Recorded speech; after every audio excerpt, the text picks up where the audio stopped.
பணி நிரந்தரம், வாரம் ஒரு நாள் விடுமுறை உள்ளிட்ட பல கோரிக்கைகளை வலியுறுத்தி சென்னை சேப்பாக்கத்தில் பல்நோக்கு அரசு மருத்துவமனை பணியாளர்கள் சங்கத்தினர் போராட்டத்தில் ஈடுபட்டுள்ளனர். மேலும் விவரங்களோடு இணைகிறார் செய்தியாளர் ரேவதி. வணக்கம் ரேவதி, விவரங்கள். பல்நோக்கு மருத்துவ பணியாளர்கள் கூட்டமைப்பு சார்பில் பணி நிரந்தரம் உள்ளிட்ட சில கோரிக்கைகளை வலியுறுத்தி 9வது நாளாக இன்றைய தினம் தொடர் போராட்டத்தில் ஈடுபட்டு வருகின்றனர்.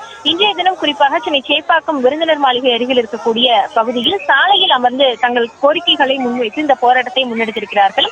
பல்நோக்கு மருத்துவமனை பணியாளர்கள் கூட்டமைப்பின் ஒருங்கிணைப்பாளர் சங்கர், தினேஷ்குமார், நந்தகுமார் உள்ளிட்டோர் பங்கேற்றிருக்கக்கூடிய இந்த போராட்டத்தை பொறுத்தவரை 500க்கும் மேற்பட்ட பணியாளர்கள் இதில் பங்கேற்று இந்த பணி நிரந்தரம் உள்ளிட்ட பல்வேறு விஷயங்களை முன்னிறுத்தி கோஷங்களை எழுப்பி போராட்டத்தில் ஈடுபட்டிருந்தனர். குறிப்பாக 31 நாளும் தொடர்ந்து ஒரு வார விடுமுறை கூட இல்லாமல் பணியாற்றுபவர்களுக்கு 4 நாட்கள் குறைவான ஊதியம் வழங்கப்படுகிறது என்றும், முழு ஊதியம் வழங்கப்பட வேண்டும், பணி நிரந்தரம் செய்யப்பட வேண்டும், வாரம் ஒரு முறை விடுமுறை வேண்டும், பல கிலோமீட்டர் தொலைவில் இருந்து பணிக்கு வருபவர்களுக்கு கலந்தாலோசனை மேற்கொண்டு அவர்களுக்கு அருகில் இருக்கக்கூடிய இடங்களில் பணிகளை மாற்றிக் கொடுக்க வேண்டும் உள்ளிட்ட கோரிக்கைகளை வலியுறுத்தி இந்த போராட்டத்தை முன்னெடுத்து வருகின்றனர்.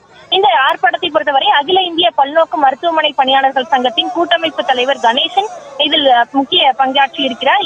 இவர்கள் தலைமையில் இன்றைய தினம் மதியம் டிஎம்எஸ் முன்னிலையில் பேச்சுவார்த்தை நடைபெற இருப்பதாக தெரிவிக்கப்பட்டிருக்கிறது. ஏற்கனவே மருத்துவத்துறை அமைச்சரை சந்தித்து பேசிய பொழுது போராட்டத்தை வேண்டுமானால் நடத்தி கொள்ளுங்கள் என்று அவர் தெரிவித்ததாக இந்த போராட்டக்காரர்கள் தரப்பில் தெரிவிக்கப்படுகிறது.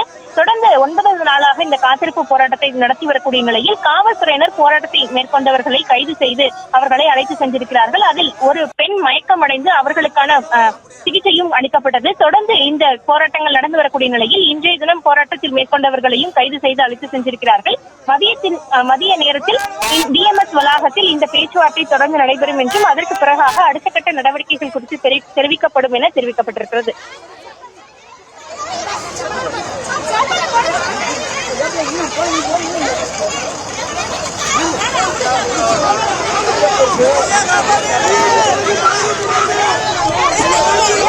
விவரங்களுக்கு நன்றி ரேவதி.